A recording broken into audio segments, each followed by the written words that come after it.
주님의 이름으로 사랑하고 환영합니다. 진정으로 사랑하고 환영합니다. 우리 이 시간 오늘 말씀의 제목 한번 다 함께 따라 하겠습니다. 이 땅의 희망, 바로 당신입니다. 그렇습니다. 오늘 말씀의 제목 이 땅의 희망 바로 당신입니다. 이런 제목을 가지고 함께 요한복음 강해 이어가도록 하겠습니다. 요즘 한국 사회에서 폭력의 문제는 참으로 심각한 수준에 이르렀습니다. 단 하루도 끔찍한 폭력의 기사가 보도되지 않는 날이 없을 정도입니다. 오늘도 제가 잠깐 병원에 갔다가 신문을 보니까 이런 기사가 있더라고요. 한 남편이 이 아내와 이렇게 살아가는데 이 아내가 이 남편이 하던 사업이 이제 아내가 맡으면서 굉장히 잘 됐나 봐요. 남편이 할 때는 별로 안 됐는데 아내가 하면서 굉장히 잘 돼서 이 자동차 렌트 매매를 하는 사업인데 월 수익이 거의 2억 가까이 되게 아내가 이 모든 사업을 불린 겁니다. 그래서 그런데 애석하게도 남편과 아내 사이가 좋지 않아지게 된 거예요. 남편과 아내 사이가 벌어져 가지고 이 아내가 이혼을 요구하니까 이 남편이 심부름센터를 통해서 살인을 청구했어요. 그래서 마침내 죽였습니다. 그래서 건네준 돈이 무려 1억 9천만 원이에요.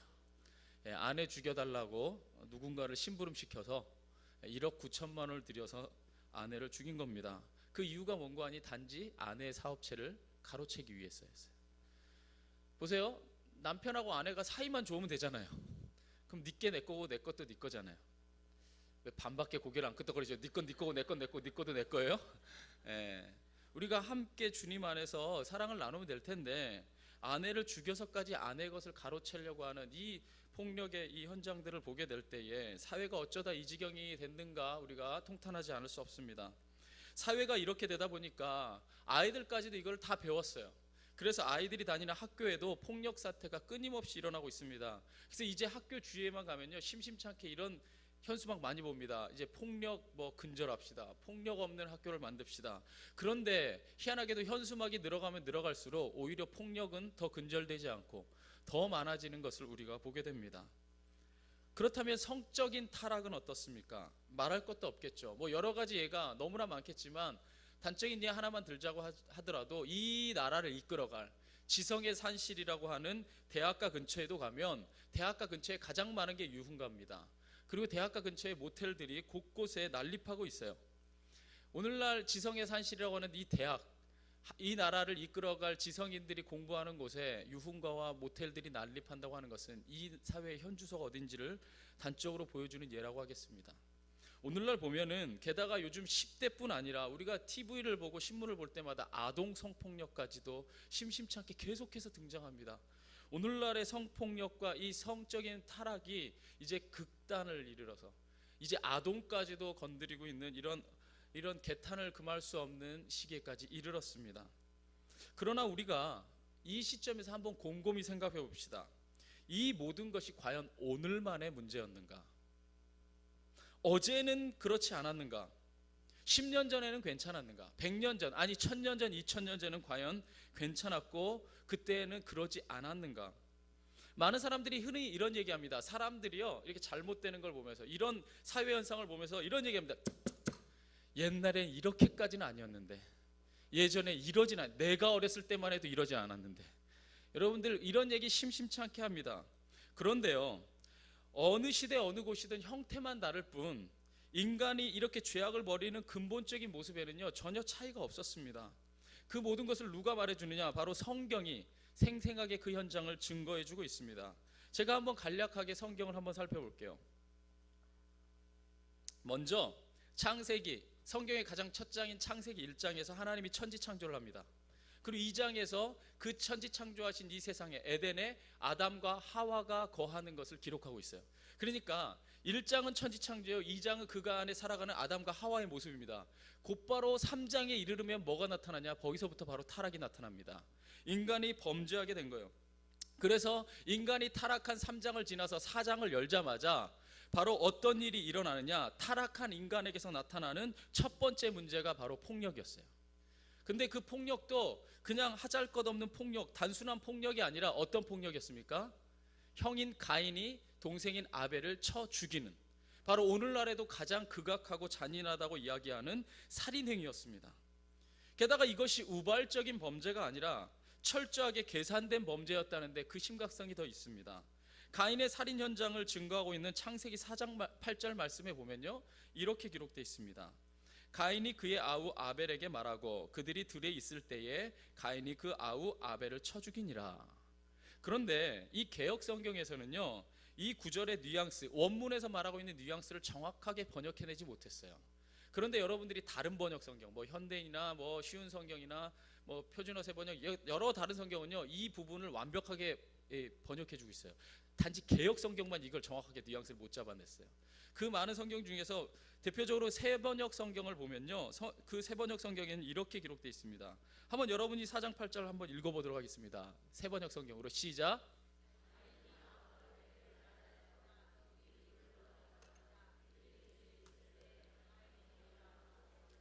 그렇습니다. 이 성경은 말하기는 가인이 아우 아벨에게 말한 겁니다. 뭐라고 말했냐면 우리 들로 나가자. 우리 들로 나가서 뭐라고 했을지는 모르죠. 뭐 놀자, 아니면 바람 쐬자, 아니면 들로 나가자 얘기했어요. 자, 들로 나갔을 때에 하나님과 사람이 아무도 보지 않고 있다고 생각했을 바로 그때 쳐 죽인 겁니다. 우발적으로 자신의 제사를 받아주지 않은 것에 대해서 화가 나 있다가 아벨 보는데 갑자기 성질이 뻗쳐가지고 죽인 게 아니라 철저하게 계산하고 하나님이 안 보고 사람이 안 보는 현장을요, 아벨을 데려다가 꼬셔가지고 데리고 가서 그 어둡침침한 곳에서 쳐 죽인 겁니다.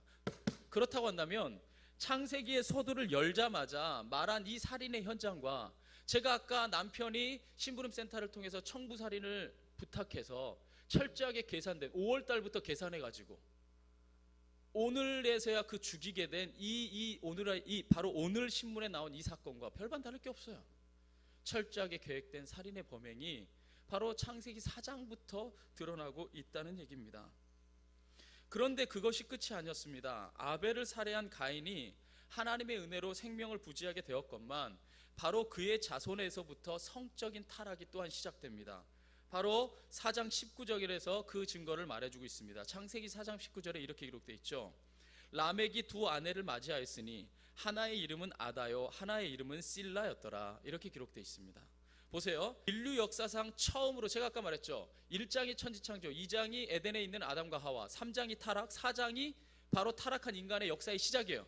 자, 그럼 4장의 1절부터 시작되는 이 아벨을 쳐 죽이는 가인의 살인사건이 일어나고 4장 19절에 이르면요, 하나님께서 분명히 창세기 2장 24절을 통해서 한 남자와 한 여자가 연합하여 한 몸을 이루라고 한 이 하나님의 명령을 거스리고 이 가인의 후예인 라멕이 무슨 일을 벌이느냐, 일부 다처제의 문화를 만들어내고 있어요. 가인의 피를 이어받은 인간의 이 족속들이 바로 하나님이 명령한 게 아니라 자기의 욕망, 자기의 그것에 이끌려서 일부 다처제 문화를 만들어내고 있는 것입니다.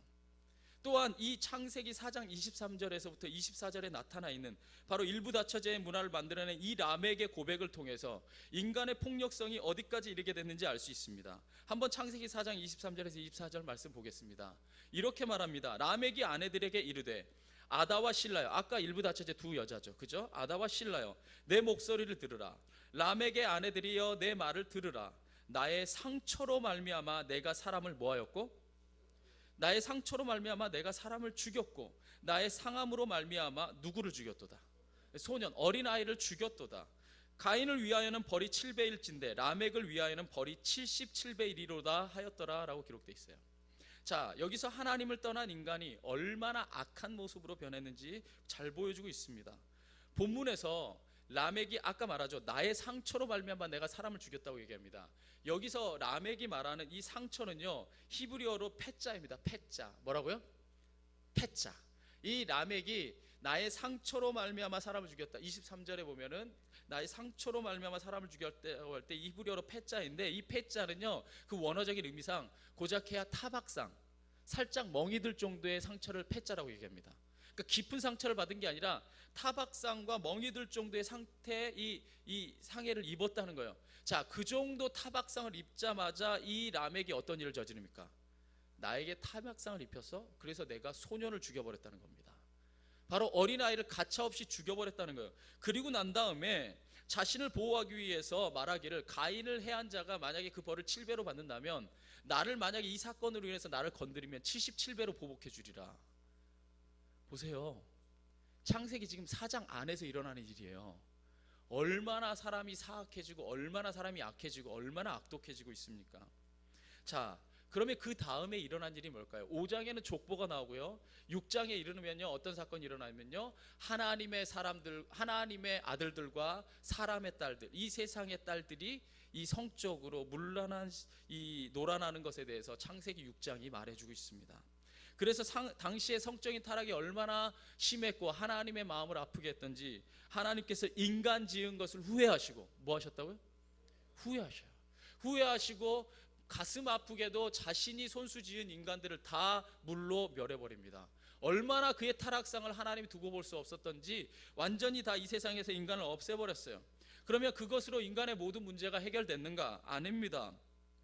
창세기 11장에 이르러서는 인류의 역사상 교만의 극치요 영적인 부패의 본보기인 바벨탑 사건이 등장하고 있고요. 창세기 13장에서는 우리가 너무나 잘 알고 있는 소돔과 고모라, 이제 이 성적인 문란을 넘어서 남색하는 자, 동성연애하는 자를 통해서 하나님의 천사를 범하려고 하는 이러한 인간의 이 역사의 문화의 극악상을 보여주면서 하나님께서 불로 소돔과 고모라를 심판해 버립니다. 그런데 그게 끝이 아니었어요. 소돔과 고모라를 하나님이 심판하는 와중에 하나님의 사람이라고 하는 롯, 하나님의 사람이라고 인정받고 있던 롯이 바로 그의 딸들과 그의 두 딸들과 육체적으로 범하여서 그에게서 자손이 나오기를, 그게 바로 모압과 암몬의 조상이 됩니다. 바로 아버지를 겁탈해서 두 딸이 아들을 낳은 겁니다. 자, 여기까지 지금 제가 창세기 19장까지 간략하게 지금 이야기하는 와중에 얼마나 많은 죄악상들이 나오고 있습니까? 얼마나 많은, 제가 그러면 오늘 하루 종일 창세기 20장 21장 다 넘어가려면요 밤새도 모자라요. 그럼 제가 다시 한번 물어볼게요. 그렇다면 이것이 오늘날에 우리가 보고 있는 이 폭력성, 오늘날에 우리가 보고 있는 이 성적 문란이 바로 오늘만의 일이 아니었다는 거예요. 그럼 뭐 한국 사회는 예외였습니까? 아니죠.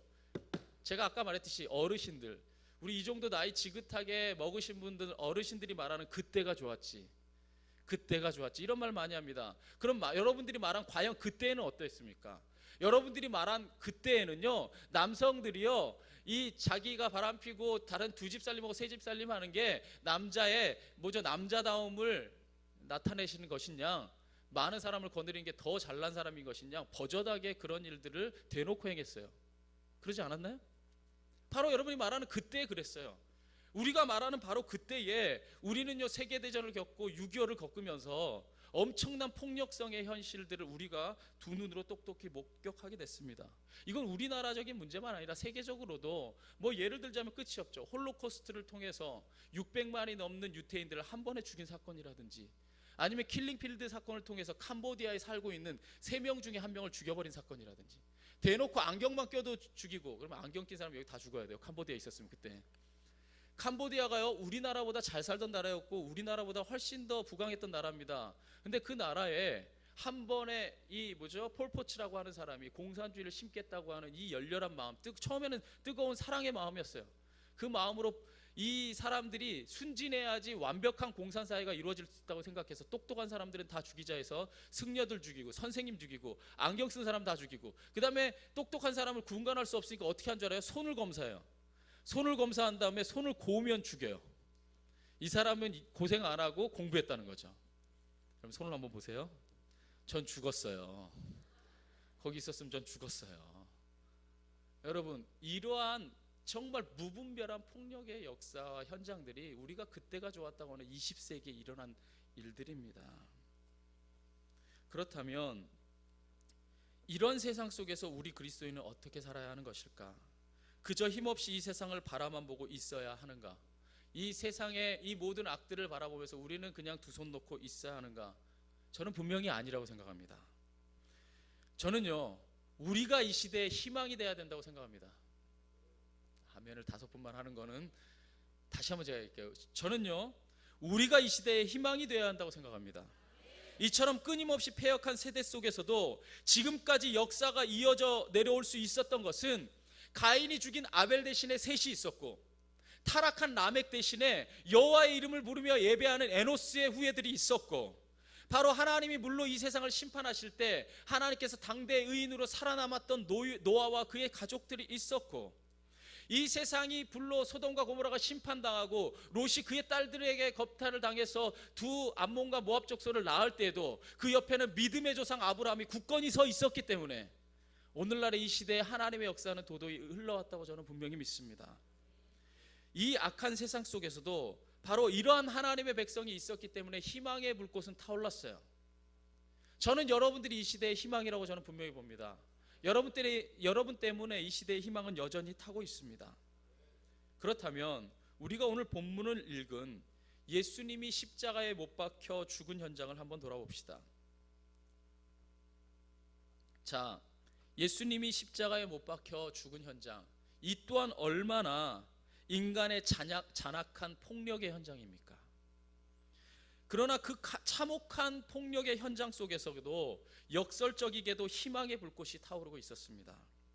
인간이 개발한 가장 포악한 사형의 도구인 십자가가 바로 하나님 앞에서는 끝없는 사랑의 도구로 변화되고 있었던 것입니다. 할렐루야. 그렇습니다. 예수님의 십자가가 인간을 향한 하나님의 사랑의 도구가 될 수 있었던 이유는 바로 예수님의 이 고백 때문입니다. 바로 그 십자가 위에서 예수님이 이렇게 고백하시죠. 누가복음 23장 34절입니다. 한번 여러분이 한번 다 같이 읽어봅시다. 시작.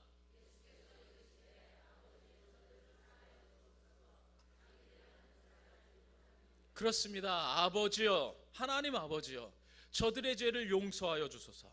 자기들이 하는 일을 알지 못하고 저희를 행하고 있습니다. 예수님의 이 고백이 처절한 살인의 현장인 십자가에서 용서와 긍휼이 흐르는 사랑의 현장으로 변화되게 한 줄 믿습니다. 예수님 분명히 당신이 저들의 모함과 저들의 채찍질과 저들의 모욕과 저들의 죽임을 통해서 십자가에 매달려 있게 됐어요. 그런데 예수님이 역설적이게도 저들을 미워하고 저들을 심판하지 않아요. 오히려 저들을 용서해달라고 하나님께 사랑의 고백을 드립니다. 이 예수님은요, 인간을요 진심으로 사랑하셨던 거예요. 이 고백을 보면 예수님이 얼마나 우리를 사랑하셨는지 알 수 있습니다.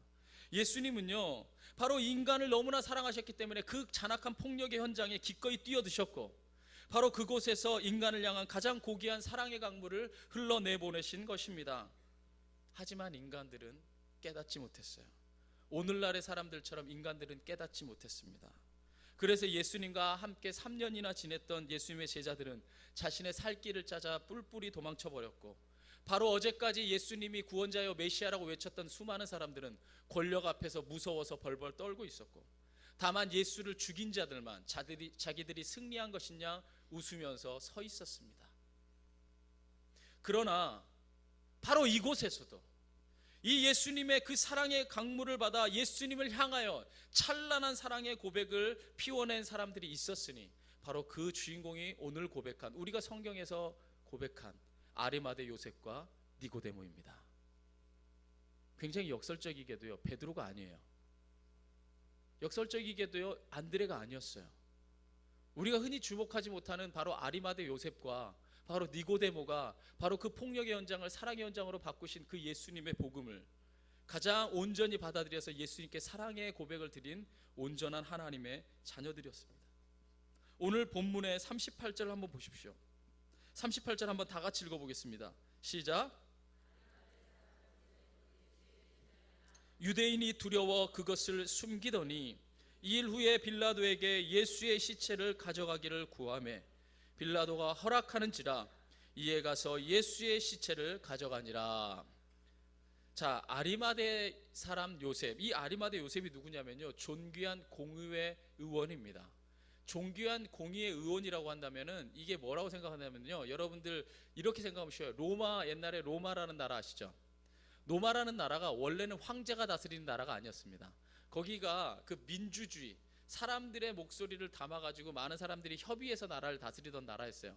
바로 그 나라에 여러분들이 잘 알고 있는 옥타비아누스부터 황제가 시작되는 것이, 원래 애초에는 로마가 이 황제의 나라가 아니라 바로 많은 사람들의 이 민주주의 의견들을 수렴해서 다스리던 나라였어요. 그 많은 사람들을 대표하던 사람들, 오늘날로 말하자면 우리나라로 말하면 국회의원 같은 사람들이 누구였냐면 그 원로원에 있는 사람들이었어요. 예? 우리나라 지금 노인정 말고 이 원론 로마에서 나이도 많고 덕망도 있고 지위도 있고 권력이 있는 사람들이, 대표적인 사람들이 모여서 전체적인 의견을 모으고 로마를 다스리게 나가는 민주주의 나라였어요. 바로 그 로마처럼 이 이스라엘 안에도 보세요. 이스라엘을 그 당시에 누가 다스리고 있었나요? 예, 그것도 모르시잖아요, 그죠? 이게 수없이 설교 시간에 들어도 모르잖아요. 로마가 다스리고 있었잖아요. 예, 로마의 압제를 받고 있었던 이 이스라엘에 이 로마가 직접 통치하지는 않았어요. 총독을 대신해서 통치를 했는데, 총독이요, 여러분이 생각하듯이 계속해서 이 지역을 다스리는 게 아니라 몇 년마다 우리 임기제처럼 몇 년마다 총독이 바뀌었어요. 몇 년마다 총독이 바뀌면 이 이스라엘은요, 다스리기가 쉽지 않아요. 왜냐하면 이 이스라엘은 정치적인 나라가 아니라 종교적인 나라잖아요. 그래서 종교가 모든 정치 경제를 주관하는 나라였기 때문에 이 이스라엘을 다스리는 건 굉장히 독특했습니다. 그래서 어떻게 했냐면요, 이 이스라엘 사람 중에 덕망이 높고 바리새인도 일부 포함이 됐지만 주로 사두개인 사람들이 많았던 이 이스라엘 사람들 가운데 이 많은 사람들이 이 존경한다고 하는 사람들을 모아놓고 마치 로마원의 원로원처럼 이 사내들인 공의회를 만들어 놓고, 이 로마가 통치해야 되는 모든 것들을 대제사장이 말해주면 대제사장이 이 사내들인 공의회에 말해서 모든 것이 협의되면은 이스라엘 각 지역에서 그 모든 일이 시행되게 만들었던 거예요. 우리나라로 말하면 국회의원 정도 되는 거예요.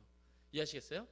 예, 이 사내들인 공회의 이 의원이 바로 이 아리마대 요셉이었는데, 이 사람은요, 자신의 미래를 위해서 미리 무덤을 예비해 놓을 만큼 부자였습니다. 그런 자가 대제사장과 서기관 그리고 바리새인들 사두개인들이 한 통속이 되어서 이 죽여버린 예수님을 장사하겠다고 나가는 거는요, 자신의 삶의 기반을 송두리째 흔드는 일이었어요. 그는 여기 성경에도 말하고 있지만 38절에도 말하고 있지만 원래 예수님의 제자였지만 유대인들의 눈이 무서워가지고 그 사실을 끝까지 숨겼던 사람입니다. 그런데 저를 보세요.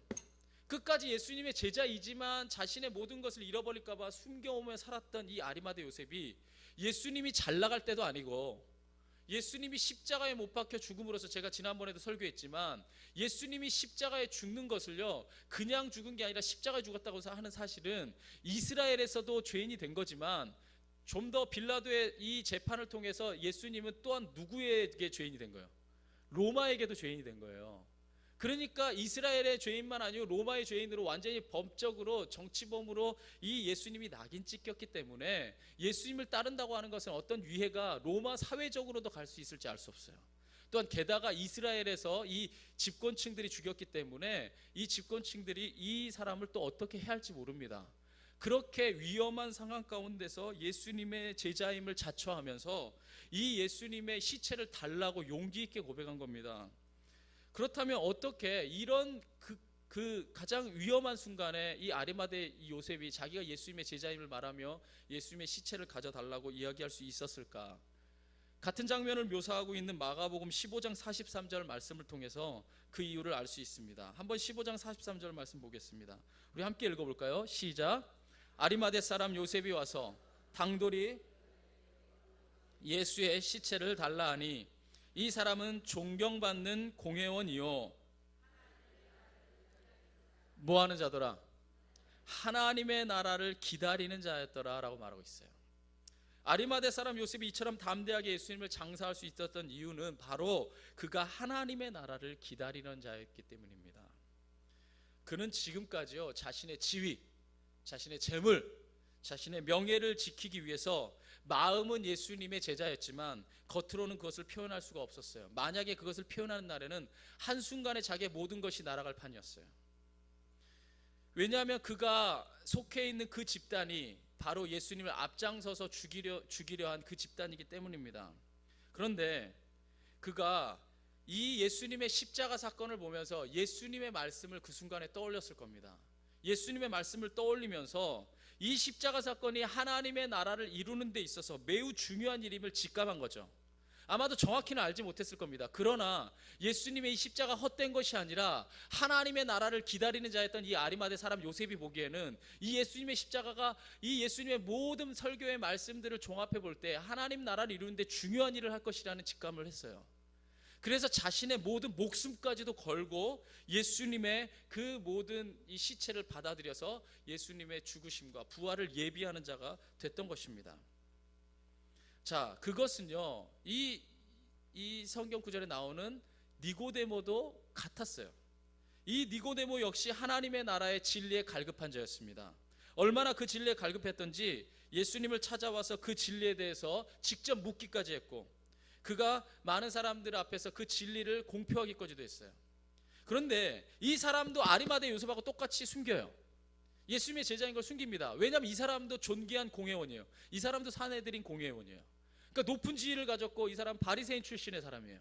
바리새인 출신으로서 이 자리에 올라갔다고 하는 것은요, 바리새인은요 쉽게 말하면 뭐냐면요, 평민 출신에 출세한 사람, 사두개파 사람은요 귀족 출신에 출세한 사람이에요. 그러니까 바리새인으로서 이 자리까지 올라갔다는 것은요 대단한 일이에요. 그 대단한 자리에까지, 존경받는 자리에까지 올라간 이 니고데모가 이걸 잃기 싫었죠. 그래서 밤중에 몰래 찾아와서 예수님 앞에 이 진리에 대해서 물어봤습니다. 그런데 밤중에 몰래 찾아와 예수님을 만났던, 예수님 만나는 것 자체를 무서워했던 이 사람이 유대 지도자들이 버젓이 지켜보고 있는 상황에서 어떻게 행동했습니까? 오늘 성경의 39절과 40절에 니고데모의 행적에 대해서 말해주고 있습니다. 한번 다 같이 읽어봅시다. 시작. 일찍이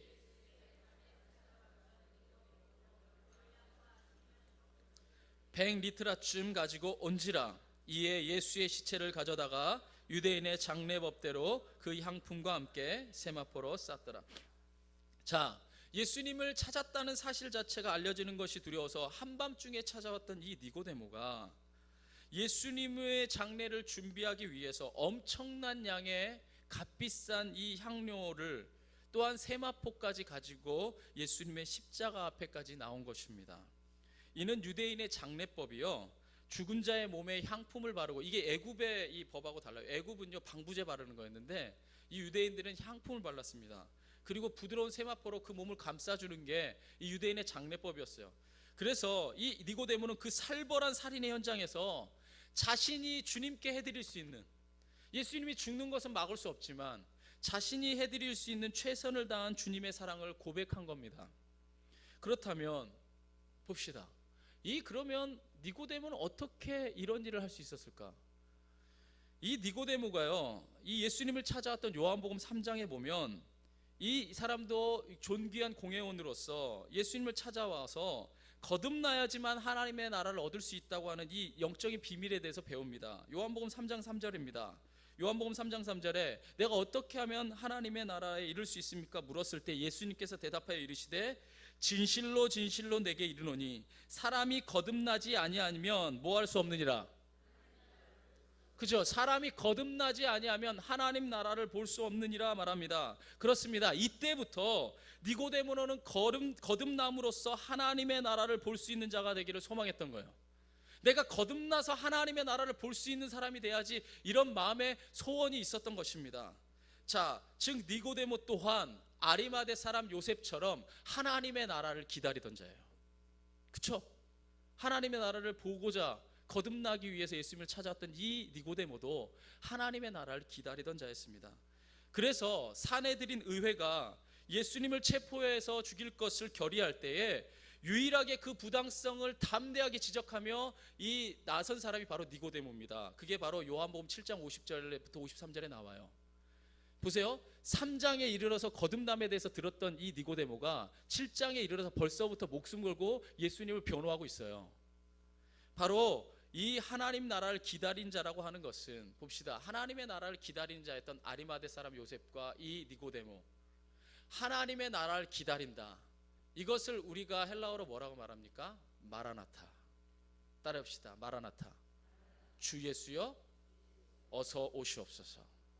하나님의 나라를 기다린 자, 마라나타의 신앙을 가진 자, 오늘날 우리가 말하자면 이 사람들이 누굽니까?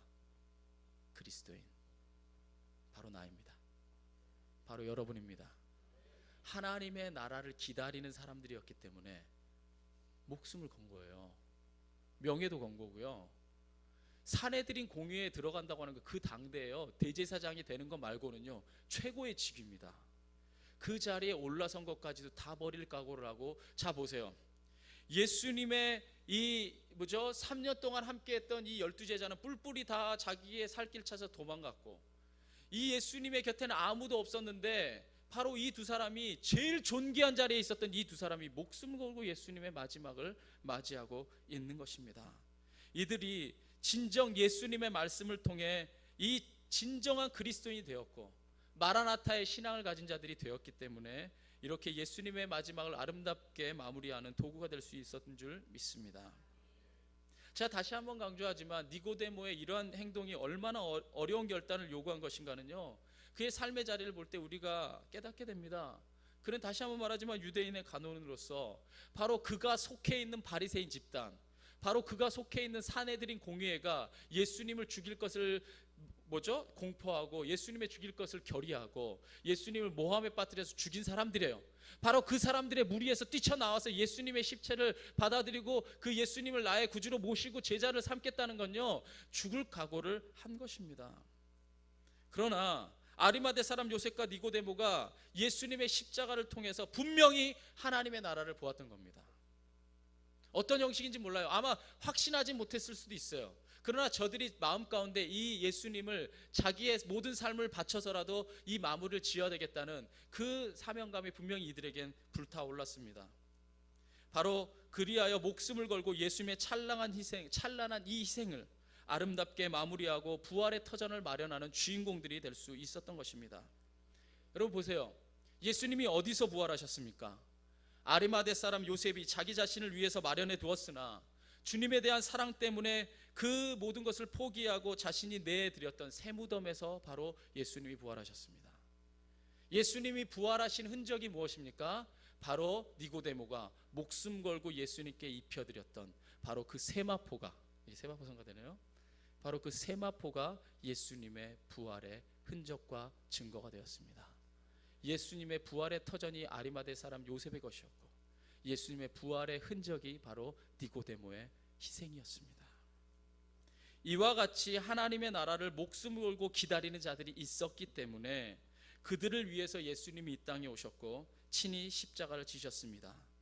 주님께서 이들을 통하여 부활의 새 역사를 이루어 가신 것을 보면서 우리는 폭력과 타락, 배신과 죽음, 고통과 절망으로 점철된 이 요한복음 19장에서 그 마지막 마무리가 가장 아름다운 이 희망의 불꽃으로 끝나는 것을 우리가 보게 됩니다.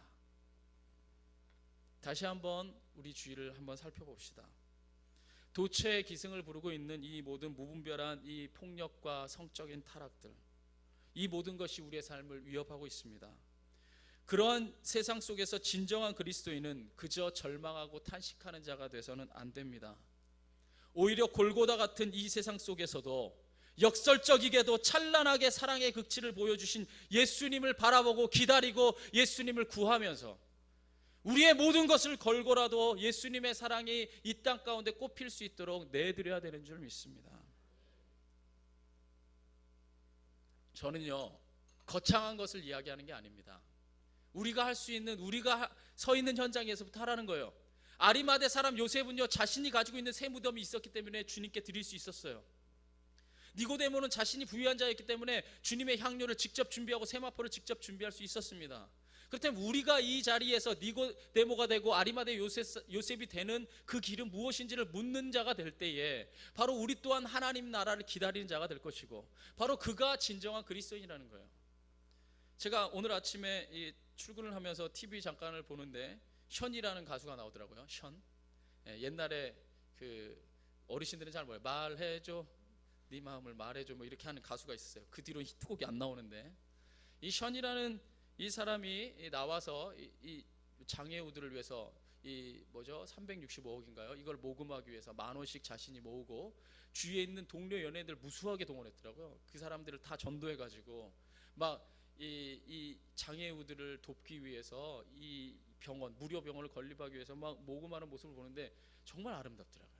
근데 이 션이 그 프로그램 마지막에 보니까 그 아내 정혜영에게 진짜 막 사랑을 표현하면서 뭐 장미꽃도 선물로 주고 카드 선물로 주면서 막 변화돼 가지고 막 이 두 분이 엄청나게 많은 일을 하잖아요. 뭐 광고 찍으면 그 광고 수익으로 전체 다 막 불우한 이웃들을 돕고 막 하잖아요. 그런데 이 정혜영이요, 원래 결혼할 때 크리스찬이 아니었어요. 예수 믿는 사람이 아니었어요. 그런데요, 오늘의 여러분들이 그분들의 자서전이나 그분들의 간증을 한번 들어보십시오. 누구보다도 앞장서서 정혜영과 이 현이 하나님의 사랑을 이 땅 가운데 펼쳐가고 있습니다. 무엇 때문일까요? 현이 흘러보낸 이 사랑의 강물 때문이에요. 먼저 자기 아내가 변화되는 거예요. 그리고 자기가 함께 속해 있는 YG, 그 빅뱅이나 뭐 여러분이 잘 알고 있는 요즘에 말춤 추는 싸이나 이런 뭐 2NE1 이런 뭐 얘기도 모르잖아요. 그죠? 싸이는 알잖아요. 이 사람들이 이 속해 있는 이 YG 이 엔터테인먼트의 모든 사람들이 이 병원 건립에 이 함께 동참하는 것, 이 사랑의 강물을 흘러내고 있다는 거예요. 여러분, 얼마 전에 제가 설교한 적도 있지만 힐링 캠프에 나와서 이 차인표라는 배우가 이 컴패션, 이 헐벗고 굶주린 사람들에게 소망을 주고 도와주는 이 프로그램을 통해서 소개하면서 자기의 삶을 통해서 무려 2회에 걸쳐서 그 삶이 전파됐어요. 근데 그 방송이 끝나자마자 역사상 처음으로 이 컴패션에서 최대로 많은 사람들이 몰려들어서 지원자를 받았대요. 딱 하루 만에 6,000명이 넘는 사람들이 결단하고 이 컴패션의 후원자가 된 거예요. 그런데 이 차인표가요, 원래 결혼할 당시에 그렇게 착한 크리스찬이 아니었어요. 누가 제대로 된 크리스찬이냐면요, 그 아내 시네라예요. 시네라가 뭘 한 겁니까? 사랑을 베푼 거죠. 사랑을 흘러내보낸 겁니다. 그 사랑의 강물에 영향을 받아서 차인표가 변화되고 지금은 누구보다도 앞장서서 세상에 헐벗은 사람들을 품기 위해서 자기의 일생을 바치고 있는 것을 보게 됩니다. 우리는요, 이 타락하고 폭력이 기승을 부리는 이 세상 속에서도요, 도도하게 사랑의 불꽃을 피우는 수많은 사람들을 우리는 보게 돼요. 뭐 여러분들이 너무나 잘 알고 있는 손양원 목사님 같은 분은 자신의 두 아들을 죽인 그 사람을 마침내 목회자로 변화시켰잖아요. 그를 미워하고 원망하기보다는 그를 품고 사랑함으로써 그가 목회자가 되고 그의 아들 또한 목회자가 됐어요. 살인자의 아들이 될 수도 있었던 그 사람을 목회자의 아들로 만들어 주었다는 것입니다. 그것이 바로 폭력을 폭력으로 갚지 아니하고, 바로 그것이 폭력을 사랑으로 변화시켜서 품어안았던 하나님의 나라를 기다리는 자들의 모습으로 다가갔을 때 이 세상 사람들이 변화되고 사랑의 불꽃을 피우는 위대한 사랑의 사도로 변화된 줄 믿습니다. 오늘 말씀 정리하겠습니다. 이 시대에 가인이 아무리 득세하고 소돔과 고모라가 창궐할지라도 우리가 이 시대에 아리마대 요셉과 니고데모가 된다면 주님께서 반드시 우리를 통해 이 땅의 역사를, 우리의 미래를, 우리 자녀들의 장래를 기필코 바르게 인도해 주실 것입니다. 이제껏 그렇게 해왔던 것처럼 주님께서 우리를 품어주시고 사랑해 주실 것입니다. 기억하십시오. 이 땅의 희망은 바로 당신입니다. 우리가 탄식하는 세상이 아니라 바로 여러분이 이 땅의 희망입니다. 소돔과 고모라가 멸망했던 이유는 세상이 때문이 아니라 바로 그곳에 의인 10사람이 없기 때문이었어요. 바로 이 자리에 의인 10사람이 있다면 하나님이 절대로 이 땅을 멸망시키지 않습니다. 바로 여러분 때문에, 바로 여러분이 바로 이 시대의 의인이 되시고 아리마대 요셉과 니고데모가 되기를 간절히 축원합니다. 바로 당신이 이 시대의 의인이 될 때 여러분을 통해서 부활의 새 역사는 계속해서 펼쳐져 갈 것입니다. 주님께서는요, 우리를 향해 이렇게 약속하고 계십니다. 마지막으로 요한계시록 21장 5절 말씀 보겠습니다. 요한계시록 21장 5절 말씀 우리 한번 다 같이 마지막으로 읽어볼까요? 시작.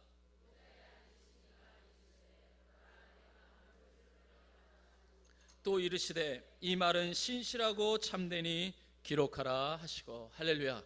보좌에 앉으신 주님이 말씀하십니다. 보라, 내가 만물을 어떻게 하리라?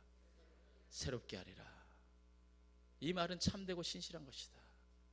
신실하신 하나님, 실수가 없으신 하나님, 너무나 좋으신 하나님께서 하나님의 귀한 사랑의 불꽃을 이 땅에 펼쳐주실 것입니다.